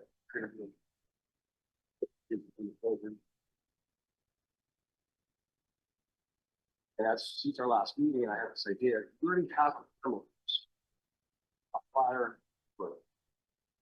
To me, let us do this first, and then I was talking silver here. Talking about the clock here pro bono. Options. We want to do this, we want to get the money to get upgraded, if we have power market, which is then we'll go dive into that. We already have a permit up. So if we can try to figure out a way to go on, that would be great, right? What we would be willing to do is after we, of course, the production, we'll spend our resources to see if who's salvaging there. Without that, really, it's a scrape, right? It sounds like people like a new project. If you think we're talking to people, we might have a Any other questions? All right, thank you so much, gentlemen. Thanks, gentlemen. Board members, this is an information item, and we'll bring back some information to the December meeting should we want to pursue this. Thank you. Thank you, gentlemen. Happy Thanksgiving. Same deal. All right, moving on to action item 13.2, California Community College Chancellor's Office Quarterly Financial Status Report. Vice President Reeves. Thank you again, President Olson. I'll move through this quickly. This is our Q1 report that we filed with the Chancellor's Office. I believe it's an action item, is it not, Armando? Thank you. Just very quickly, if you could crack that open for me, I'll just point out one particular area that always raises a few questions. This replicates effectively our monthly report, but I'll share with you line F1. F1 is what? Oh, well, there you go. F1, you'll notice that the reserve amount in 24-25 says 33.5. That always gets folks' attention because everyone thinks we have a lot more money than we maybe really do. That's a really an artifact of not paying the salaries that we were holding until contracts were concluded. So I just wanted to point that out. Should a conscientious community member ask you how much money we had in reserve? We're projecting 28.3 in 25-26, but it is very early on. That's an ambitious number. The remainder of the report is fairly standard. There is a question: have we closed any collective bargaining agreements? Our answer at that time was no. At the next report, we'll be able to say yes. So that would conclude my report here. And should there be any questions, I'd be happy to respond. Any questions? Is there public comment? May I please have a motion? So moved. Trustee Dillon made a motion. Trustee Iverson seconded. Roll call vote. Student trustee Dizon. Aye. Trustee Kishinev. Aye. Trustee Iverson. Trustee Baker. Aye. Trustee DeLuna. Aye. Trustee Rios. Aye. And I'm also an aye. Motion carries. All right, information item 13.3, 2025-2026 unrestricted general fund revenues and expenditures budget update. Vice President Reeves. Last turn, President Olson, thank you. This is the monthly report from our unrestricted general fund. You'll notice in the very top right, we're at 4/12 of the budget year, or a third in. You'll notice that we still haven't realized through October 31st any significant revenue, mostly related to property taxes. In the last few days, we've begun to see a little trickle coming in, so you'll see that in the next report. Our expenses, total salaries, are around 27%. Again, those are understated for the reasons we pointed out in the past. Those will be adjusted. We will present to the board an adjusted budget in the near term as we fill in our commitments to our colleagues in the faculty and in Classify. Benefits are running about the same, about 25%. Again, they're running under budget for the reasons I just indicated. Total books and supplies is on target with that one variance above that my folks on the board always point out to me. We're at 102%. Again, there are pre-orders. The number is very small. I have no particular concerns there. I would respond to the area of rents that Trustee Baker is very good about pointing out. These rents, this is line 45, if you will. These rents are effectively, there are two areas. One's from facilities that we rent. It seems our modular buildings. In addition, the major expense there is the rent of software, our enterprise software, and that's why it's running high. It's an early payment for the software, so you see against the budget is a fairly significant amount. But I think at the end of the day, we'll be in good stead relative to the total expenditure there. And then our total expenditures are running about 28% total at 33% of the budget. So if we encourage folks to pay their property taxes, I think at the end of the day, we'll be in good shape. And that would conclude my report. Trustee Baker, do you have a question? I am a little, the projection for reserves on the previous report being 28%. I'm not seeing that in this document. Is that going to change after everything shakes out? Yes, it will. The last report was still reflecting some unspent funds related to salaries and benefits in that Q1 report. And is that huge jump because of the one-time funds? Or is that... We have not introduced the one-time funds into our budget yet for this year. So we'll share with you, we do have recommendations that we shared with the president about the use of those one-time funds. It will increase the budget in a few areas, but we'll also bring the revenue in to support that. But and there'll be other portions of that that will land in other funds like the capital fund. So the reserve there, I think, will be reasonable. It won't be 33%. It won't be 28%. It'll be somewhat lower than that, but certainly above the minimum. So that's a lot of information. Trustee Baker, I'd be happy to do a tutorial for you should you like, but you'll see more about that. Yeah, I'm going to end up adding more columns if you do that. Yeah, that's true. Any other questions? All right. Thank you, Vice President Reeves. Next up is action item 13.6, authorization to sell surplus property. Vice President Reeves. Yes, as a part of board policy, we are required to share with you surplus property that the college wants to liquidate. We have engaged a public organization to sell that property. They're mostly equipment and a few old vehicles. And because they're purchased with public funds, it's important that we disclose what the pieces of property are, that the board approves those property, that property sale, and they realize that we report what we realized in terms of revenue on those. So we did provide a listing of those. I don't know if you want to look at the pictures or not. They're mostly old lawnmowers and old trucks and things like that. But certainly, this is our first foray. I think we have a lot of work to do in terms of cleansing our warehouses of old stuff. So this is our first foray into that. If you like anything there, I'll let you know what platform you can go look at and bid on.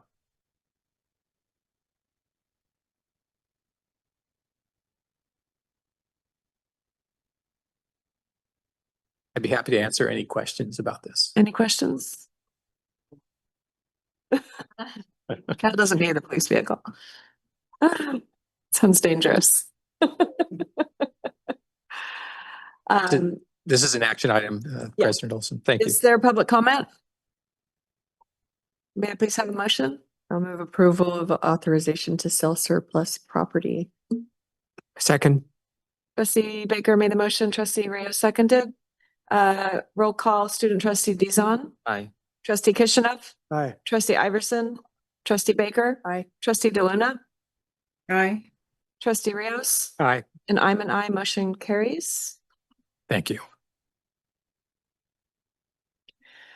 All right, information item 13.7, campus facilities project update, Vice President Reeves. I think this is your last one. Thank you, President Olson. I wanted to give you a quick report on facilities projects that are active right now, either in planning stages or they're actually being implemented.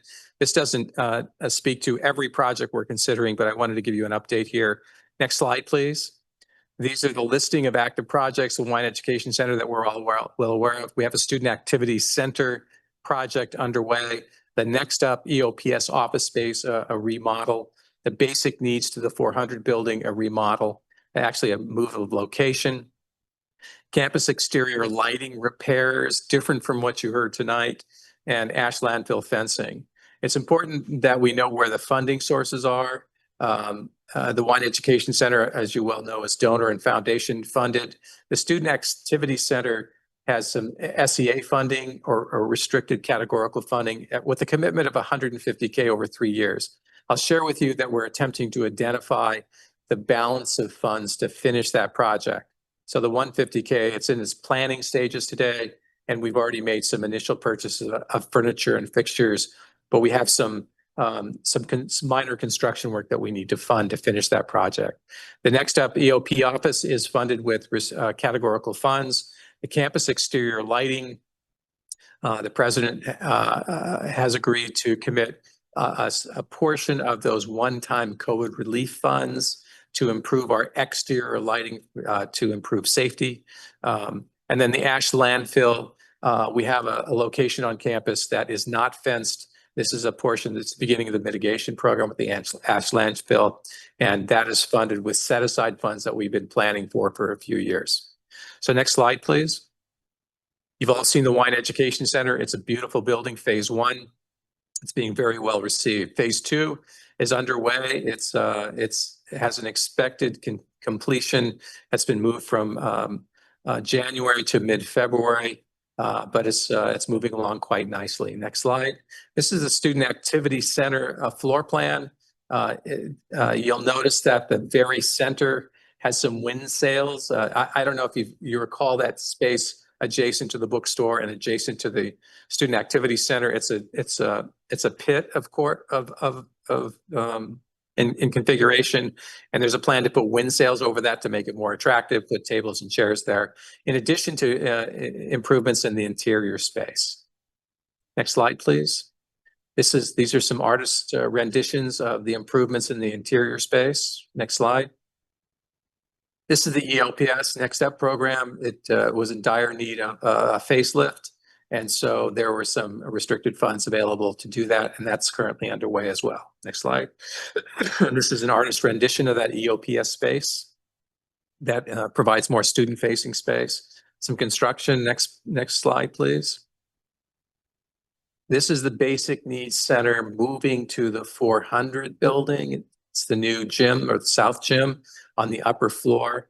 It's a very attractive space. This is the construction currently underway in that building, and we hope to do at least a tour of this during the summit in 2 weeks. And this is finally the last diagram. This is hard to read. This is the ash landfill designated boundaries. You notice on the upper right is the student housing. Immediately to the left is the originally designated ash landfill space. That currently has a fence around it. I'll share with you that's the beginning of the mitigation and mediation work. In the lower part, just south of there, thank you, Armando, around that yellow, that was an additional space identified with some coring that they found some debris. And so our initial step will be to put a fence around that and to sequester it off from kind of travel. It's not easy to travel anyway. It's on a sloped space, but that's the beginning. I'll share with you that the eventual mitigation looks like 2 feet of soil over those spaces with some natural ground cover. So that would conclude my report on active facilities projects in the queue. I have a question. Video. With the Basic Needs Center moving, how much space are we adding? Are we doubling it, tripling it? It looks like a pretty large space. Basic needs? It's about a third more than they currently have and better configured. So they have very dedicated space. They have some dedicated and private office spaces in addition, which they are lacking now. And they don't have quite the dungeon feel that they'll miss when they move there. Great. Trustee Baker? I had a quick question about the sails that you're putting over the courtyard. Just if you haven't already, you might want to alert the Napa Grad Night folks as they use that space for the event. And I don't know, I can't recall if what they're planning for that space, but if it's something tall, they'll need to have a heads up. The Napa what? Grad Night? Grad Night. Got it. Any other questions? Thank you. All right, thank you, Vice President Reeves. Moving on to 14.1 action item CCLC legal update 46 BPs. Ricardo? I will respond to Ricardo moving forward. This is the second reading of the BPs that were brought last month. Again, these are the CCLC legal update recommended required legal updates. There were no changes from the first reading, so these are presented as they were. No additional comments, no additional requested changes. This is just the action item to formally approve them. Great, thank you. Is there public comment? May I please have a motion? Move approval. Trustee Rios made a motion, trustee Iverson seconded. Roll call, student trustee Dizon. Aye. Trustee Kishinev. Aye. Trustee Iverson. Trustee Baker. Aye. Trustee DeLuna. Aye. Trustee Rios. Aye. And I am an aye also. Motion carries. Is there discussion? Okay. Item 15, President and Board reports. 15.2, right, thank you. Standing committee and other appointment reports. Trustee DeLuna, do you have a report from CCCT? I will give a better report next month. I'll wait and give a whole report on the conference. Great, look forward to that. Let's see. DOS, Trustee Iverson. Okay, VWT, Trustee Rios, I know you were meeting last week. We did meet, and you just heard from Mr. Reeves about the Wine Education Center that's coming along in the second phase, expected to be complete in January, on time and on budget, as I remember. It was a promise from Mr. Reeves. The other highlight from that meeting, we have a new board member, Robert Hunt, and it's always worth mentioning. If you haven't been, the Friday wine tastings that continue to be extremely popular. So you should try to get there if you can. And those were really the highlights. Mr. Reeves. Thank you. All right, thank you. And no report from the NVC Foundation since Trustee Dodd is not here. Item 15.3 are the requests for future agenda items. Nope. Okay. Item 15.4, trustee and board chair reports. Student trustee Dizon. I also have a 10-minute slideshow. No, just kidding.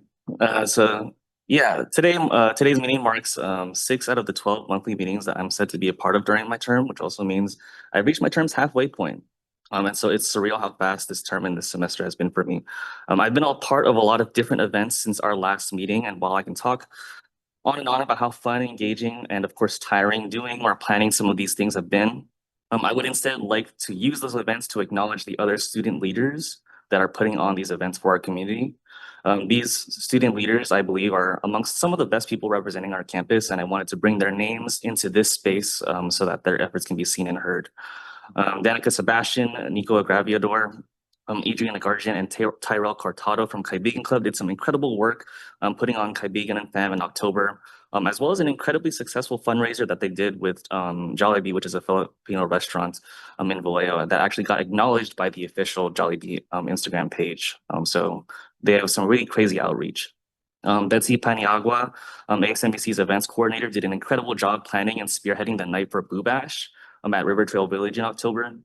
as we're able to bring in together people, not just from the NVC community in River Trail Village, but also the greater community as well. There's a lot of families out there. JJ McDonough with the Experience Nature Club for putting on a showcase for an award-winning documentary and actually being able to get its producers and its director to come out and meet students at our campus for it. And then ASNVC is also doing its Angel Tree, and the amount of gifts that are to be given this year has actually, I'm told, doubled since last year. And we're seeing plenty of them being taken off too, which is really awesome. And these are just some of the different student initiatives around campus that I get to see. And these all are within just this semester alone. And so being a part of or just enjoying some of their work really has been an honor. Outside of that, October and November have been some of the busiest months for me thus far. And so there's some things I'd like to report just for myself as well. One that we actually all got from in our weekly updates that I think I'm a part of now. I began hosting a series of meetings called Common Grounds. In short, it's an intentional space where our cabinet and administration can come and speak with students. And while the turnout is unsurprisingly, pretty small with the initial meetings, those who have attended, I'm told, are really enjoying and are grateful for them. And I'm hoping that this idea can still continue long after my term is over. Aside from that, I'm really glad that things are with like the negotiations and stuff we're finalizing. Before our previous meetings, I would actually give my ASNVC peers an update about how I'm seeing things from my perspective and where what I felt I could like ethically communicate to them and the worry I had trying to navigate the space. And funnily enough, both for this meeting and the previous one, I would send them an update in the morning, and then in between the time of my update and then our meeting itself, little would I know that there would be a tentative agreement made and then announced at that meeting. And so I have been pleasantly surprised with the jinx, with a sigh of relief 2 months in a row now, and maybe I'm jinxing my concerns so that agreements can be made, and I should jinx myself more often so that I can keep being met with good news. Other than that, I participated with the Breakfast with High Schoolers recently, being able to speak at that event. I'm at the point of my writing that I ran out of time to write, so my language will simplify. So it was cool to participate in that.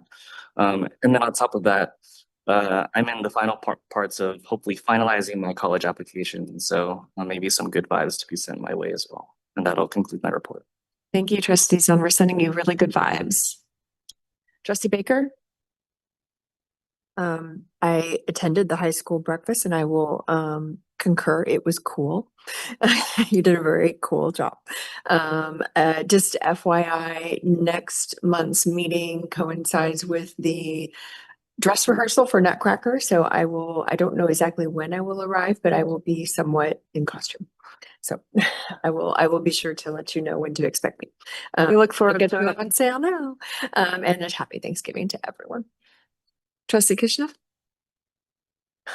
I was finally not scheduled to work on a Tuesday night, which is when American Canyon has their city council meetings, and was able to attend the city council meeting 2 nights ago and give an update to my constituents about our past year here, including our enrollment schedule, the event calendar, the student housing, and that's it. Besides that, I'd like to wish everybody happy Thanksgiving. Thanks, Trustee Kishnev. Trustee Iverson? I just wanted to commend Justin, our student trustee, for his speaking at the high school breakfast. It was good to see you in action, and I think you have a bright future. So it's nice to be a part of it right now. Trustee Rios? I have no report. I just wanted to share that I attended. Oh, sorry, Trustee DeLuna. It's okay. I just wanted to know I am at the CCLC conference. It's sold out this time, and it's just been wonderful to spend some time with other trustees and learning what other colleges are doing, and the excitement behind everything. So I'll leave it at that. Trustee Baker wants to know where you are. In Anaheim, well, Orange County. Great. Close to Anaheim. We look forward to hearing about it next month, Trustee DeLuna. And then I just wanted to share that I attended the Reimagining Community College National Conference in New Orleans with Dr. Powell last month, and it was great. I attended a lot of really great breakouts. It was my first national conference, and it's really cool to see community colleges from all over the country and learn more about the differences of the structures of community colleges in other states. And I think the best breakout I went to was one on supporting student parents. We've got a lot of great information. Dr. Powell and I both went to that one. And we were able to have a conversation about the 20 student parents we have at River Trail and how we can better support them. So we've got still lots of notes to go through and ideas brewing. I think the coolest part for me was attending a breakout by College of Southern Idaho. It was a real full circle moment for me. That's where I attended when I was 20. After several years of kind of floating around the country, I left high school early, trying to figure out what I wanted to do with my life, and just being there as a board president and meeting the board president and college president of CSI just really brought home to me why I'm here serving at Napa Valley College. It was really cool. And that concludes my report.